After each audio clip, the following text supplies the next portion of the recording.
프린트 들어오면서 프린팅을 아마 받으셨죠? 네, 그래서 오늘은 설교라기보다는요 성경 공부라고 생각을 하시고 오늘 이 시간에 좀 참석하시면 좋을 것 같습니다. 그래서 제가 잠깐 내려가서 오늘은 우리 성경 공부를 한번 진행해 보도록 하겠습니다.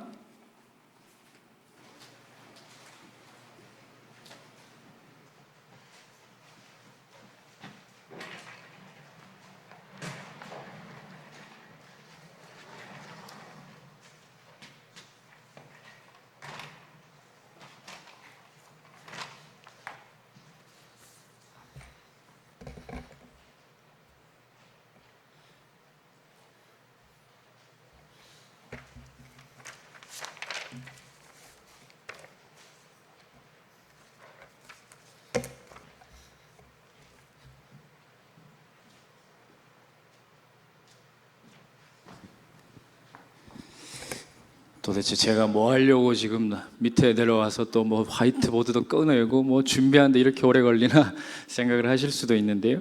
여러분, 오늘 우리가 이 성경의 전체적인 것, 물론 창세기 1장 1절만 우리가 한 절 읽기는 했습니다만은 오늘은 성경 전체의 맥락에 대해서 정말 간단하게 시간을 길게 잡지 않고, 제 목표는 8시 전에 끝내는 거니까 네, 오늘 성경 전체를 다루는데 그 시간을 치고 너무 짧은 시간이긴 합니다만은 제가 집에서 설교가 길다라는 요즘 질타를 계속 받고 있기 때문에 그래서 설교를 최대한 좀 짧게 여러분 오늘 성경을 함께 좀 살펴보겠습니다.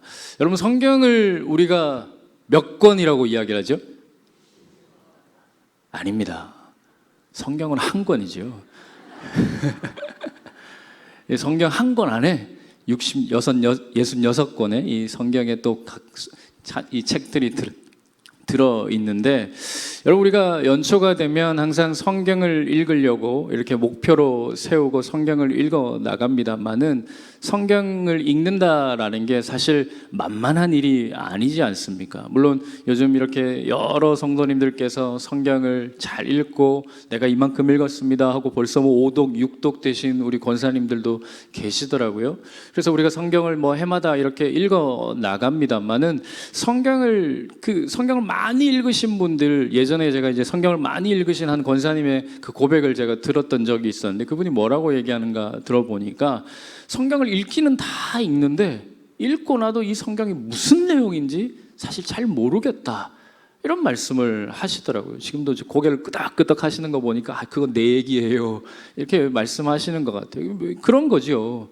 성경을 다 읽고 나면 사실 이 성경을 한 권 다 읽었다라는 만족감 외에는 사실 이 성경 전체가 무슨 이야기를 하고 있는지 잘 모르고 그냥 덮어버릴 때가 많은 거예요. 그래서 다시 성경을 읽으려니까 부담이 되기도 하고, 이 어려운 성경책을 또 읽으려니 너무 어렵게만 거리감이 있게 느껴지는 것이 또 사실입니다. 그래서 오늘은 우리가 창세기부터 요한계시록까지 도대체 이 성경이 무엇에 관하여서 이야기를 하는가 우리가 함께 좀 생각해보고, 그래서 이 성경이 전체가 무슨 내용을 하는지를 우리가 좀 머릿속에 그려놓고 앞으로 성경을 읽어 나가면 그래도 좀 보다 더 수월하게 우리가 이 창세기부터 요한계시록까지의 성경을 읽어 나갈 수 있으리라 저는 그렇게 생각을 합니다. 자, 우리 그러면 한번 생각해 볼게요. 자, 여러분, 성경의 제일 첫 번째 책이 뭡니까? 네, 지금 왼손잡이라 깜짝 놀래가지고 지금 대답도 잘 못하시는데, 왼손잡이입니다. 놀라지 마세요.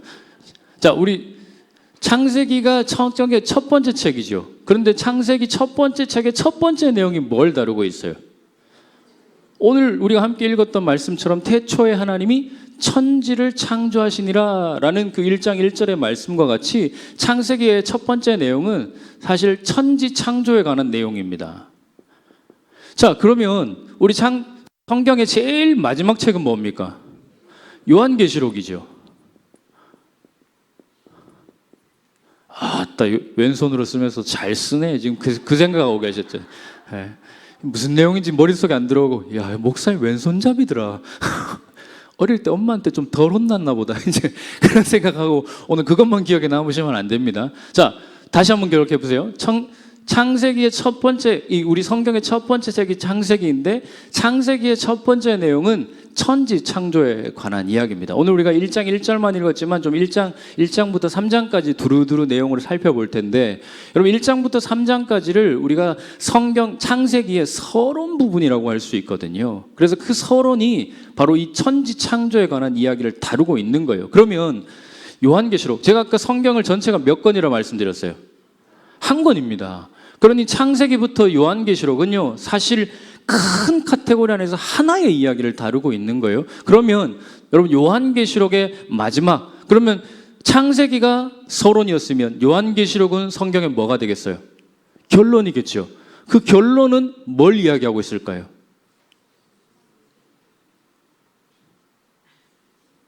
뭘 이야기하고 있을지 우리 성경을 한번 찾아보겠습니다. 말씀 한번 보시죠. 자, 같이 한번 읽겠습니다. 요한계시록의 마지막 장 21장, 22장이 무슨 이야기에 대해서 가르쳐주고 있는지 우리 같이 한번 읽어보겠습니다. 시작. 또 내가 새 하늘과 새 땅을 보니 처음 하늘과 처음 땅이 없어졌고 바다도 다시 있지 않더라. 여러분 요한계시록 마지막 내용이 지금 뭐에 대해서 이야기하고 있어요? 새 하늘과 새 땅. 뭡니까? 천지 창조에 대해서 이야기하고 있는 거예요. 처음 하나님께서 만들으셨던 천지가 다 사라지고 이제 예수 그리스도 안에서 회복된 하나님의 새 하늘과 새 땅, 그것을 하나님께서 만드시겠다라는 이야기가 요한계시록 마지막 결론의 이야기를 하고 있는 겁니다. 자, 그러니 여러분 성경의 처음 내용이 천지 창조에서 대해서 다루고 있고 성경의 마지막 요한계시록이 천지창조에서 다루고 있다면, 자, 그러면 이 안에 있는 전부 성경 전체는 뭐에 대한 이야기일까요?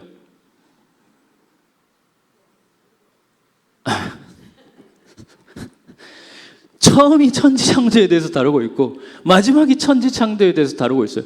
그러면 이 성경 전체가 뭘 이야기하는 거예요? 천지창조에 대한 이야기입니다. 여러분 성경 우리가 읽고 있는 지금 창세기부터 요한계시록까지 전체의 성경은 사실은 하나님께서 만들어 가실 천지, 하나님의 나라에 대한 이야기를 다루고 있는 책이 지금 우리가 들고 있고 우리가 읽고 있는 이 성경에 관한 이야기다라는 거예요. 자, 그래서 이걸 머릿속에 좀 집어넣고 오늘 그러면 이 하나님께서 이 천지 창조를 어떻게 우리에게 가르쳐주고 계신가 하는 것을 우리가 좀 함께 살펴보겠습니다. 자, 우리 프린트물 나눠드렸죠? 자, 1번 제목 한번 읽어보시죠. 자, 최초에 하나님이 만물을 창조하셨습니다 라고 나와 있어요.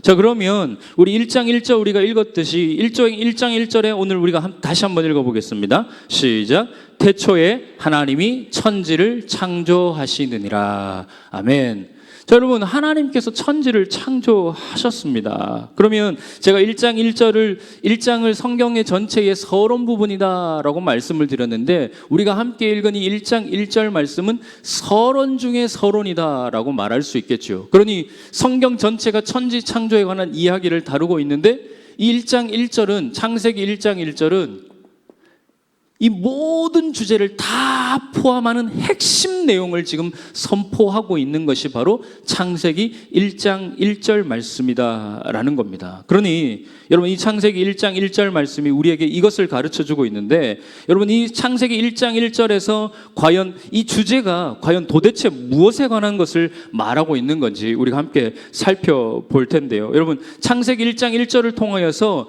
하나님이 천지를 창조하셨다라는 것이 도대체 무엇을 의미하는 것일까요? 자, 1번에 우리 질문이 나와 있죠. 질문 보면 하나님께서는 만물을 창조하셨다라는 사실을 우리가 알아야 할까요? 왜일까요? 하나님께서 만물을 창조하셨는데요, 이 만물을 창조하실 때 성경을 읽어보면 그 이후에 6일간에 걸쳐서 하나님께서 천지를 창조하시잖아요. 그런데 천지를 창조하는 과정 가운데에서 하나님이 어떻게 만물을 창조하셨다라고 얘기하냐면 하나님이 보시기에 좋았더라라고 말하시거든요. 그런데 여러분 이 좋았다라는 말은 토부라고 하는데 이 토부라는 말은 선하다라는 뜻이에요. 그래서 하나님은 만물을 선하게 창조하셨구나라는 그 사실을 우리가 알게 되는 것입니다. 자, 그런데 여러분 창세기 1장 2절 말씀을 보면 하나님이 천지 만물을 선하게 창조하시기 이전에 그 상태, 천지를 창조하시기 이전에 그 세상은 어떤 모습이다라고 우리에게 말하고 있는지 여러분 우리 성경 한번 찾아보겠습니다. 창세기 우리 1장 2절 말씀 한번 볼까요? 성경을 가지신 분들은 성경을 한번 보시고요. 성경 없으신 분들은 앞에 화면을 한번 보셔도 되겠습니다. 자, 여러분 성경 1장 2절 우리 같이 한번 읽어보겠습니다. 시작. 땅이 혼돈하고 공허하며 흑암이 깊음 위에 있고 하나님의 영은 수면 위에 운행하시니라. 자, 여러분 하나님께서 세상을 선하게 창조하셨는데 그런데 선하게 창조하기 이전의 모습은 어떤 모습이었느냐? 여러분 성경에 여러분이 가진 성경책이라고 한다면 그 혼돈에다가 볼펜을 가지고 계시면 동그라미 한번 해보셔도 좋을 것 같아요. 그 세상이 어떠했다고요? 혼돈했다라고 말합니다. 그리고 또 이어서 어떠했다고요? 공허했다라고 말하고 있습니다. 하나님이 천지를 창조하시기 이전의 세상은 공허하고 혼돈하고 공허했다라고 말하는데, 자, 우리가 이 내용에 대해서 한번 살펴볼게요. 여러분 하나님이 천지를 창조하신 것을 우리가 크게 두 단락으로 나누어서 생각해 볼 수 있어요. 자, 첫 번째 1일차에 하나님이 뭘 만드셨습니까? 네, 빛을 창조하셨죠? 2일차에 하나님이 뭘 만드셨어요? 성경을 좀 많이 읽으셔야 될 것 같아요. 2일차에 뭐 만드셨어요? 궁창을 만드셨어요. 3일차에 뭘 만드셨어요? 땅과 바다를 만드셨고요. 4일차에는 뭘 만드셨을까요? 해, 달, 별들을 만드셨어요. 그리고 5일차에는 물고기와 새를 만드셨고 6일차에는 뭘 만드셨어요? 동물들과 사람을 만드셨습니다. 자, 이게 하나님께서 천지를 창조하신 대략이 이러합니다. 근데 여러분 우리가 과거부터 지금도 여러분 사실 자신 있게 대답하지 못하시는 게 1차부터 뭔가 많이 듣기는 했는데 성경을 읽기는 읽었지만 이 내용이 머릿속에 남아있지 않지요. 그리고 사실 외우지 않아도 상관없습니다. 제가 물어보니까 나는 교회를 수십 년 다녔는데 이렇게 자신 있게 대답하지 못하는 내 자신이 부끄러워하지 않으셔도 돼요. 목사인 저만 기억하고 알고 있어도 충분한 사실이에요. 그런데 그 다음 내용은 여러분들이 좀 기억하실 필요가 있어요. 여러분 하나님께서 1일차에 빛, 궁창, 땅, 바다, 해, 달, 별들, 물고기와 새, 동물들과 사람을 만드셨다라는 그 내용보다는 그것을 만드신 의미에 대해서 우리가 좀 알 필요가 있습니다. 자, 그럼 1일차부터 3일차까지 하나님께서 이렇게 만드신 것은 여러분 우리가 처음 창조되기 이전의 상태가 어떠하다라고 이야기를 했어요? 혼돈이었지요. 혼돈한 세상이었는데, 자, 말씀을 한번 볼게요. 자, 우리 4절 말씀, 1장 4절 한번 보세요. 1장 4절. 빛이 하나님이 보시기에 좋았더라. 하나님이 빛과 어둠을 어떻게 했대요? 나누사라고 합니다. 그리고 6절에 보세요. 6절에 하나님이 이르시되 물 가운데에 궁창이 있어 물과 물로 나뉘라 하시고, 자 9절에 보면 하나님이 이르시되 천하의 물이 한 곳으로 모이고라고 하십니다. 여러분 하나님은요 천지를 창조하실 때 어떻게 하면 막 혼돈스럽게 뭐 땅이고 바다고 하늘이고 뭐고 다 뒤섞여 있는 그 세상을 어떻게 하셨어요? 나누셨어요. 그리고는 모이게 하신 거예요. 나뉘게 하시고 따로 다 모이게 하신 겁니다. 그래서 하나님은 첫 번째 1일부터 3일차까지는 빛, 궁창, 땅, 바다 이 내용을 우리가 기억하는 것이 아니라 그 혼돈한 세상에 나뉘게 하신 거예요. 모이게 하신 거예요. 곧 무엇을 창조하셨느냐? 혼돈한 세상에 질서를 창조하신 겁니다.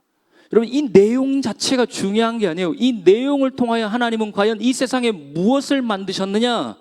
질서를 만드신 거예요. 질서가 없는 이 세상 가운데 하나님은 질서를 부여하신 것입니다. 자, 그렇게 질서를 부여하신 이후에 4일부터 6일까지는 뭘 만드셨느냐? 원래는 어떤 세상이었어요? 공허한 세상이었죠. 이 공허한 세상에 하나님은 이러한 내용들을 채우신 사건, 그게 바로 천지 창조의 사건의 의미입니다. 여러분, 저 다시 한번 말씀드릴게요. 1일부터 6일까지 뭐 빛을 만들고 궁창을 만들고 알면 더 좋지요. 그런데 몰라도 상관없는 것이 이 두 가지 내용만 좀 기억하시면 될 것 같아요. 여러분, 이건 다 몰라도 두 가지는 기억하실 수 있어요, 없어요? 이쪽은 대답을 안 하시는데. 사실 어렵지 않지요. 우리가 천지를 하나님께서 선하게 창조하시기 이전의 세상이 혼돈하고 공허했다라는 것쯤은 교회로 오래 다니시는 분들은 상식적으로 다 알고 있는 내용이에요. 그래서 하나님께서 천지를 창조하실 때에 그 혼돈한 세상 가운데 질서를 부여하셨고, 그리고 비어있는 아무것도 없는 공허한 그 세상 속에 세상의 모든 만물들을 다 채워 넣으신 사건, 그게 바로 천지 창조가 오늘 우리에게 가르쳐주는 진정한 의미다라는 것입니다. 자, 그러니 여러분, 이런 내용들을 통해서 이제 하나님께서는 그 세상을 집어넣으셨는데, 자, 그 천지를 창조하시는 그 과정 가운데에서 하나님이 제일 마지막에는 무엇을 만드셨습니까? 사람을 만드셨죠. 여러분, 그러므로 이 천지 창조 사건의 가장 핵심은 뭘까요? 사람을 만드신 사건이죠. 자, 우리 3번 한번 보겠습니다. 3번. 자, 3번 제목 읽겠습니다. 시작. 하나님이 자기의 형상대로 사람을 창조하셨습니다. 자, 여러분, 사람을 자기의 형상대로 창조하셨다라고 이야기하는데, 여러분, 하나님께서 자신의 형상대로 창조하셨다라는 말의 의미는 뭘까요? 여러분, 1장 26절 우리 프린트물에도 나와 있지만 우리 같이 한번 읽어볼까요? 시작. 하나님이 이르시되 우리의 형상을 따라 우리의 모양대로 우리가 사람을 만들고 그들로 바다의 물고기와 하늘의 새와 가축과 온 땅에 기는 모든 것을 다스리게 하자 하시고, 이렇게 말씀합니다. 그러니 하나님께서는 자기의 모양대로 자기의 형상대로 사람을 창조하셨다라고 이야기를 해요. 그래서 여러분, 이 사람은요, 천지 창조 사건에 있어서 사실 가장 클라이막스예요. 앞서도 말씀드린 것처럼 사람을 제일 마지막에 만들었기 때문이기도 하기도 하고, 여러분, 제일 중요한 건 마지막에 나오잖아요. 그러니 사람이 제일 중요하다라는 것을 그것을 통해서도 알 수 있고, 또 다르게 여러분, 사람만 유일하게 다른 방법으로 창조를 하셨죠, 그죠? 그 이전까지는 다 말씀으로 창조하셨다가 사람만 흙으로, 그리고 자기의 형상대로 사람을 창조하셨노라라고 이야기를 합니다. 자, 그렇다면 우리 3번의 질문이 있지요. 우리 3번의 질문 같이 한번 읽어볼까요? 시작. 우리가 하나님의 형상대로 지음받았다라는 것은 무슨 의미일까요? 자, 이게 무슨 의미일까요? 사람이 하나님의 형상대로 사람이 창조를 받았다라는 건 어떤 의미일까요? 저는 예전에 그렇게 생각을 했었거든요. 우리가 하나님의 형상이라는 거, 하나님도 우리처럼 눈 두 개, 코 하나, 입 하나, 손가락, 발가락 달려있고 그런 어떤 사람하고 똑같은 이미지를 가진 어떤 모양처럼 하나님을 생각해서, 그래서 우리가 하나님의 형상이구나, 우리가 그렇게 하나님을 닮았구나 라고 생각을 했어요.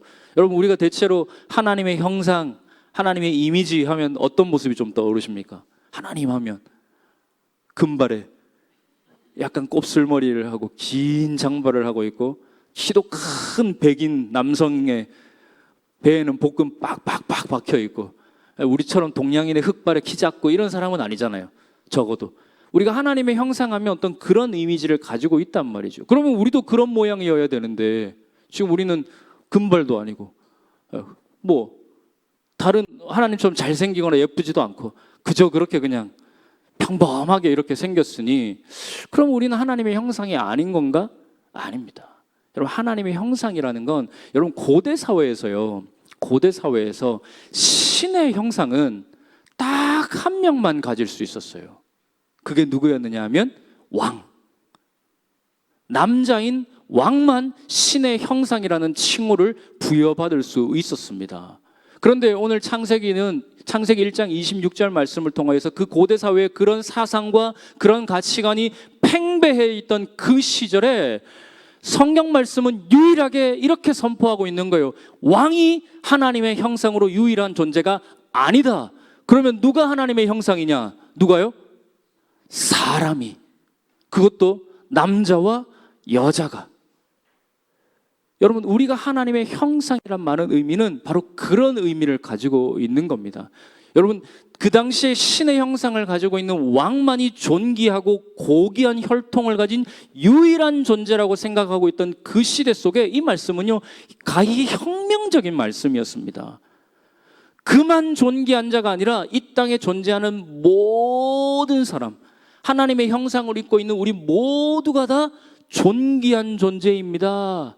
그렇게 이렇게 선포하고 있는 겁니다. 그런데 여러분, 우리가 옆에 사람을 바라보면서 저 화상 하면 될까요, 안 될까요? 네. 그러면 안 되는 거예요.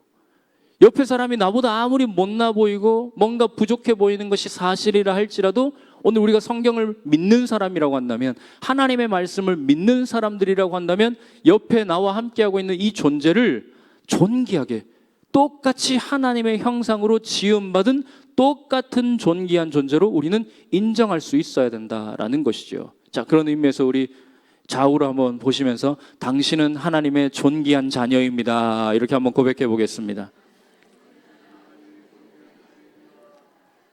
아멘.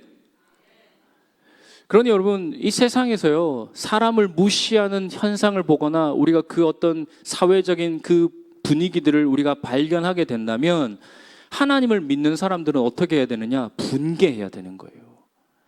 사람이 존귀함을 받지 못하는 그 사회 현상에 대하여서 우리는 분노해야 되는 거예요. 이건 어떤 정치적인 논리를 제가 말씀드리는 게 절대로 아니에요. 이건 성경의 진리입니다. 하나님의 존귀한 자녀로서 우리는 똑같이 상대를 존귀하게 여겨야 되는 것이죠. 국적에 따라서 그 사람을 하대한다?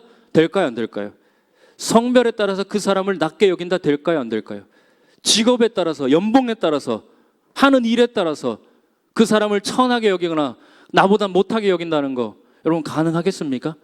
절대로 그래서는 안 되는 겁니다.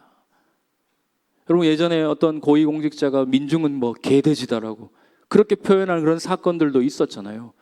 그러니 여러분, 우리가 그런 이야기를 들으면 단순히 나를 비하하기 때문에 기분 나빠하는 것이 아니라 하나님을 믿는 백성이기 때문에 그 말에 대해서 분노해야 되는 거예요. 절대로 우리는 천한 존재가 아니다라고 당당하게 우리의 신앙의 고백에 따라서 그렇게 이야기하고 가르쳐 줄 수 있어야 된다라는 사실입니다.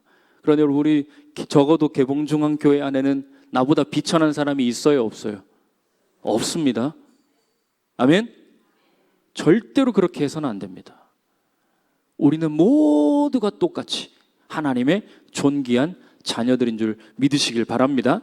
자, 그리고 여러분, 하나님의 형상이다라는 말의 또 다른 의미는 뭐냐면, 여러분, 이 하나님의 형상은 과거에는요, 왕이 다스리는, 통치하는 영역이나 어떤 땅에다가 이 왕이 자신을 닮은 어떤 동상이나 이 비석 같은 걸 세웠습니다. 여러분, 그림 한번 보실까요? 여러분, 이게 뭔지 혹시 아시겠습니까? 뭘까요? 광개토 대왕릉비입니다. 여러분, 이게 사람보다 얼마나 더 커요. 자, 이 광개토 대왕릉비가 어느 쪽에 있는가 하면 다음 그림 한번 보실까요? 지금 저쪽에 보시면 고구려가 다스렸고, 지금은 이제 백두산 넘어 저쪽 지금은 중국 땅, 예전에 우리가 만주라고 했던 그 지역 즈음 어딘가에 이 비석이 딱 세워져 있어요. 자, 여러분, 그러면 고구려 시대에 광개토 대왕이 살아있던 시절에 그 비석을 거기다 딱 세웠다라는 말의 의미가 뭘까요? 거기까지 내 땅이다라는 얘기죠. 내가 이 비석을 세웠으니 여기는 내 통치가 미치는 영역이다. 나는 여기에서도 여전히 왕이다. 내가 다스리는 곳이다 라는 의미가 이 비석 안에는 다 들어있는 거예요. 그러니 내 통치를 받기 싫으면 어떻게 하는 겁니까? 떠나라는 것이죠. 내 통치를 인정하고 받아들이는 사람은 여기에서 살 수 있다. 이 비석 하나가 참 여러 가지 의미를 다 내포하고 있는 거예요. 자, 그러니 여러분, 우리는 하나님의 형상이라 그랬지요. 이 땅 가운데에 하나님께서 우리에게 지음받고 부름받아서 오늘 우리는 이 땅 가운데에 하나님의 형상으로 존재하고 있는 거예요. 그러면 우리가 내가 이 땅에 딱 서 있다, 하나님의 형상으로서 내가 살아가고 있는 삶의 자리에서 두 발 딛고 딱 서 있다라는 것의 의미가 뭐겠습니까? 내가 서 있는 곳은 하나님께서 다스리시는 곳이다. 내가 살아 숨쉬고 있는 모든 곳이 하나님의 통치 영역이다라는 것이 누구를 통해서 증명되는 거예요? 나를 통해서 증명되는 겁니다. 여러분, 창세기 1장 26절에 너희는 하나님의 형상대로 지음받았다라는 말의 의미는 단순히 내가 눈두개, 코 하나, 입 하나 이 하나님의 겉모양을 닮았다라는 의미가 절대로 아니고, 오늘 이 하나님의 형상이란 말의 의미는 내가 살아 숨쉬고 있는 모든 것은 하나님께서 임재하시는 하나님의 나라다. 그것을 이 하나님의 형상이라는 말을 통해서 우리에게 가르쳐 주고 있는 겁니다. 자, 그런데 여러분, 지금 우리가 강개토 대왕릉비를 가서 함부로 볼 수 있습니까? 없습니까? 볼 수도 없지요. 그리고 그것을 우리 땅이다, 여전히 우리나라 땅이다라고 말할 수 있습니까? 없습니까? 비석은 여전히 그 자리에 있는데 그 땅을 우리 땅이라고 주장할 수 없어요. 아무 의미가 없는, 존재감이 없는 그냥 하나의 돌덩어리로서 지금도 그 자리에 존재하고 있는 것밖에 아무 역할을 하지 못하고 있습니다. 똑같지 않습니까, 여러분? 오늘의 이 땅에 우리가 하나님의 형상으로 보냄받았는데 우리가 이 땅을 살아가면서 하나님의 백성으로서 하나님의 형상으로서의 그 사명과 역할을 감당해내지 못한다면 오늘 우리는 어떤 존재가 되고 마는 겁니까?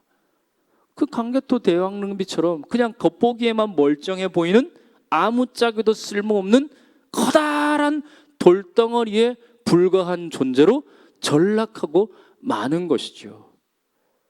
여러분, 우리가 그렇게 살아가기를 여러분 바라십니까? 절대로 그렇게 돼서는 안 되죠. 하나님의 형상으로 이 땅에 보냄받았다라는 그 사실을 우리가 잊지 않고 살아간다면 여러분, 오늘 우리의 삶을 통하여서 하나님께서는 나의 삶의 영역 가운데 임재하실 줄 믿습니다. 그게 바로 하나님의 형상답게 살아가는 그 삶인 줄 오늘 이 말씀을 통해서 우리는 확인하게 되는 것입니다. 자, 그렇게 이제 하나님의 형상으로 우리가 보냄을 받았는데, 자, 그러면 이제 하나님의 형상인 사람에게 하나님의 형상답게 살기 위하여서 사명을 주셨는데, 여러분, 우리 4번이죠. 하나님의 형상인 사람에게 사명을 주셨습니다. 자, 어떤 사명을 주셨느냐? 자, 우리 창세기 1장 28절 말씀 우리 같이 한번 읽겠습니다. 시작.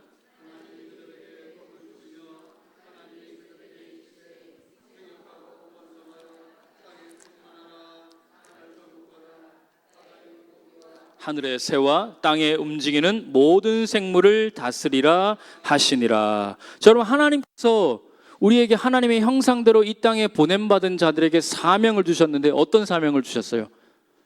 다스리는 사명. 이 땅의 모든, 지금 우리가 보셨죠? 우리가 이런 존재들을 다 잘 다스리도록 하나님을 대신하여서 이 땅의 모든 생물들을 잘 다스리는 그 사명을 우리에게 주셨습니다. 그리고 또 동시에 또 하나님께서 어떤 사명을 주셨느냐? 여러분, 창세기 2장 15절 말씀 우리 프린트로 나와 있습니다. 또 같이 한번 읽어보겠습니다. 시작. 여호와 하나님이 그 사람을 이끌어 에덴 동산에 두어 그것을 경작하며 지키게 하시고. 자, 여러분, 하나님은 그 사명을 잘 감당하는 게 어떤 거라는 거예요? 경작한다, 지키게 한다라고 말하는데, 여러분, 경작한다라는 게 뭘까요? 경작하는 거, 호미질을 하고 막 땅 파가지고 비벼주고 잡초 좀 뽑아주고 그런 걸 경작한다라고 의미를 우리가 사용하고는 있지만, 성경에서 말하는 이 경작한다라는 말의 의미는 또 다르게 우리가 사용할 수 있어요. 자, 여러분, 민수기 3장 우리 7절 8절 말씀 우리 같이 한번 읽어보겠습니다. 시작. 그들이 회막 앞에서 아론의 직무와 온 회중의 직무를 위하여 회막에서 심우하되 곧 회막의 모든 기구를 맡아 지키며 이스라엘 자손의 직무를 위하여 성막에서 심우할지니. 자, 여기 심우하다라는 말이 나오는데 이건 아론과 그의 아들들에게 주신 하나님의 말씀입니다. 제사장으로서 어떤 일을 감당해야 되는지를 가르쳐주는 말씀인데, 여기서 나오는 이 심우하다라는 말이 경작하다라는 말과 똑같은 말입니다. 그런데 여러분, 태초에 하나님께서 아담과 하와를 에덴 동산에서 두시면서 에덴 동산을 잘 경작해라 라는 말의 의미는 뭐예요? 너희가 이 땅의 제사장으로서의 역할을 감당해야 한다라는 것을 하나님께서 아담과 하와에게 부여하신 것이지요. 여러분, 제사장의 역할이 무엇입니까? 죄 있는 백성을 하나님께로 나아가게 하는 중보자의 역할을 하는 사람이 제사장이었어요. 그리고 하나님의 축복을 백성들에게 대신하여 전달해주는 매개체 역할을 했던 사람이 바로 이 제사장들이었다라는 겁니다. 그러니 아담과 하와의 역할은 태초의 에덴 동산에서, 그것은 바로 성막하고 똑같습니다. 성전의 역할하는 그 에덴 동산에서 하나님을 대신하여 그 땅의 모든 만물들을 축복하는 제사장의 역할을 그들에게 맡긴 거죠. 여러분, 베드로전서 2장 9절에 보면 우리는 뭐라고 얘기하는 줄 아세요? 왕 같은 제사장이다라고 이야기합니다. 여러분, 그러니 이 땅에서 하나님의 형상으로 살아가는 역할이라는 게 뭘까요? 단순히 내 일 열심히 하면서 내가 주어진 일들만, 내 밥벌이만 하면서 살아가면 되는 거, 그게 하나님의 형상으로 사는 것이 아니라 이 땅에서 왕 같은 제사장의 역할을 감당하며 살아갈 때에 하나님은 그것을 하나님의 형상의 그 사명을 이루며 사는 삶이다라고 우리에게 가르쳐 주고 있는 거예요. 여러분, 이 땅에서 우리가 제사장의 역할을 지금 감당하고 계십니까? 하나님과 백성들 사이에 백성들이 하나님께로 나아가게 하는 그 중간 역할 잘 감당하고 계세요? 하나님의 축복을 이 세상 가운데 전달하는 축복의 통로로서의 역할들을 여러분, 우리가 감당하고 있습니까?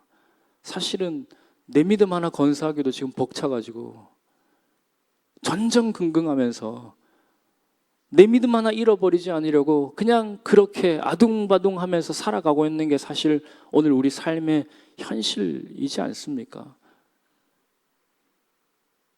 우리가 성경을 모르면 하나님의 형상대로 살아가기가 어려운 거예요. 그래서 여러분, 성경을 읽어야 된다라고 말씀을 드리는 거고, 성경을 제대로 알아야 한다라고 말씀을 드리는 것입니다. 그냥 단순히 창세기부터 요한계시록까지 다 읽었어요, 끝! 만족하는 것이 아니라 그 내용 가운데에서 오늘 우리에게 주시는 하나님의 말씀이 무엇이고 나에게 주신 하나님의 과연 그 뜻이 무엇인지를 우리는 밝히 알아서 그 말씀대로 살아내야 하는 그 사명을 가지고 있기 때문에 여러분, 우리는 성경 읽는 것을 절대로 게을리해서는 안 되고 성경 배우는 것을 또 멈추어서도 안 되는 것입니다.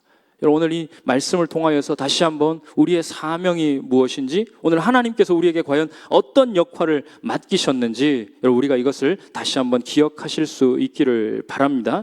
자, 이제 하나님께서 그 사명을 잘 감당하도록 하기 위해서 이제 그렇게 우리 이 역할들을, 제사장의 역할들을 맡기셨는데, 저는 이제 이 사명을 또 기억해야 될 것은 뭐냐면요, 이 내용들 가운데에서 그 하나님의 사명, 제사장으로의 사명을 잘 감당하기 위해서는 창세기 말씀을 보니까 우리에게 법을 한 가지 주셨다라고 창세기에서는 또 말씀하고 있어요. 제가 여러분 이제 내용을 전체적으로 한번 요약을 해볼게요.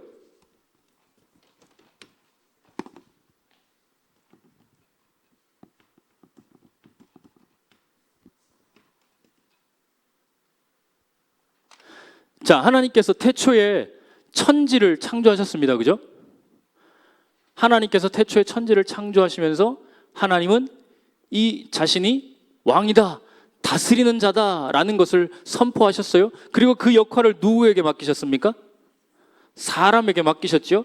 그 사람이 아담과 하와입니다.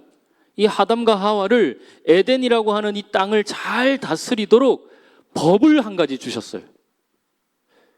여러분, 이 법이 뭘까요? 자, 우리 5번 한번 보겠습니다. 5번에 창세기 2장 16절 17절 말씀 우리 같이 한번 읽어보겠습니다. 시작. 여호와 하나님이 그 사람에게 명하여 이르시되 동산 각종 나무의 열매는 내가 임의로 먹되 선악을 알게 하는 나무의 열매는 먹지 말라. 내가 먹는 날에는 반드시 죽으리라 하시니라. 아멘. 자, 여러분, 하나님께서 에덴 동산을 창조하시면서 사람이 지켜야 할 유일한 법칙 한 가지를 만들어 놓으셨어요.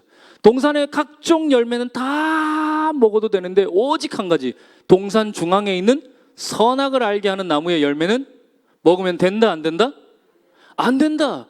그게 법이었습니다. 하나님이 왕으로서 이 백성들이 이 땅을 잘 다스릴 수 있는 유일한 법을 주셨는데 그게 바로 선악을 알게 하는 이 열매를 먹으면 안 된다라는 법을 주신 거예요. 여러분, 왜 이 법을 주셨을까요? 도대체 이 법의 궁극적인 목적이 뭘까요? 이 법의 궁극적인 목적은요, 사람은 절대로 하나님과 같을 수 없다라는 것을 가르쳐 주기 위해서 이 법을 주신 겁니다. 만약에 이 법이 없었더라면 사람은요, 마치 자신이 하나님인 것처럼 착각하며 살아갈 수 있었어요. 그런데 하나님은 유일한 한 가지 법칙을 통해서 너는 나와 절대로 같을 수 없다라는 것을 가르쳐 주신 거죠. 그런데 여러분, 이 법칙이 어느 날 깨어지는 순간이 찾아왔습니다. 어떤 날입니까? 뱀이 어느 하루는 아담과 하와에게 와서 하나님이 정녕 선악을 알게 하는 열매를 먹지 말라고 하시셨냐 하면서 그들을 유혹하는 사건이 나오는데요. 여러분, 우리 창세기 3장 4절 5절 말씀 우리 같이 한번 읽어보겠습니다. 창세기 3장 4절 5절 성경 가지신 분들 한번 보시고 없는 분들은 앞에 화면 한번 보시면 되겠습니다. 우리 한번 보겠습니다. 시작.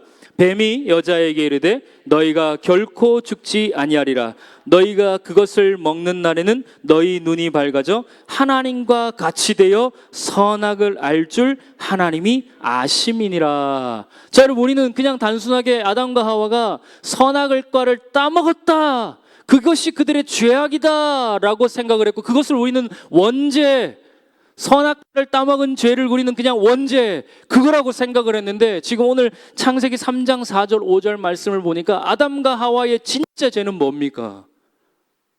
하나님과 같아지려 했다라는 거예요. 이게 바로 죄입니다. 그래서 여러분, 이걸 우리는 죄라고 단순하게 부르는 것이 아니라 하나님께서는 이것을 하나님을 향한 반역 사건이라고 우리는 부를 수 있는 거예요. 왜요? 여러분, 우리가 조선시대를 보게 되면 진짜 왕이 있는데 그 왕을 거절하고 새로운 왕을 세우는 사건을 우리는 뭐라고 그럽니까? 역모라고 그러죠. 반역이라고 부릅니다. 원래 있던 왕을 인정하지 않는 사건, 아담과 하와가 자신들이 이 왕의 자리에 올라가려고 했던 사건이 바로 선악과를 따먹는 사건입니다. 그러니 여러분, 이 선악과를 통하여서 이 일이 벌어지게 되고 하나님께서는 이것을 인정하지 않으셨기 때문에 결국 아담과 하와를 에덴 동산에서 쫓아내는 사건이 일어나게 되는 것이죠. 자, 그래서 하나님께서 이 일을 통하여 어떤 일이 일어났느냐. 자, 여러분, 사람이 6번에 보게 되면 사람이 하나님께 범죄하였다라고 이야기를 합니다. 그러면서 3장 6절에 보게 되면 여자가 그 나무를 본즉 먹음직도 하고 보암직도 하고 지혜롭게 할 만큼 탐스럽기도 한 나무인지라 여자가 그 열매를 따먹고 자기와 함께 있는 남편에게도 주매 그가 먹은지라. 결국 이 열매를 먹음을 통하여 하나님과 같아지게 되고, 이 일이 결국 어떤 일로 결과로 나타나게 되었느냐. 에덴 동산이요, 하나님의 나라가 파괴되고 말았습니다. 원래 하나님의 목적은 이 에덴 동산을 만드시고 처음 하나님 나라를 만드시고 나서 이 하나님의 나라가 땅 끝까지 확장되는 것을 그들에게 맡기신 거예요. 아담과 하와가 그 사명, 그 역할을 감당하기를 그들에게 바라셨던 겁니다. 그런데 그들이 그 사명을 잊어버리고 하나님과 같이 되려 하는 이 죄, 반역의 사건을 통하여서 이 하나님의 나라가 완전히 깨어져 버리는 그 일을 창세기 1장부터 3장까지 우리에게 보여주고 있는 겁니다. 자, 그러면 이제 오늘 이 본문은 여기까지 나오지만 이제 성경책 전체를 한번 이 맥락을 가지고, 이 흐름을 가지고 성경 전체를 한번 쭉 한번 깨워 볼게요. 그러면 하나님께서 이 최초의 이 하나님의 나라 에덴 동산이 파괴되고 난 이후에 하나님께서는 어떻게 하려고 하셨을까요?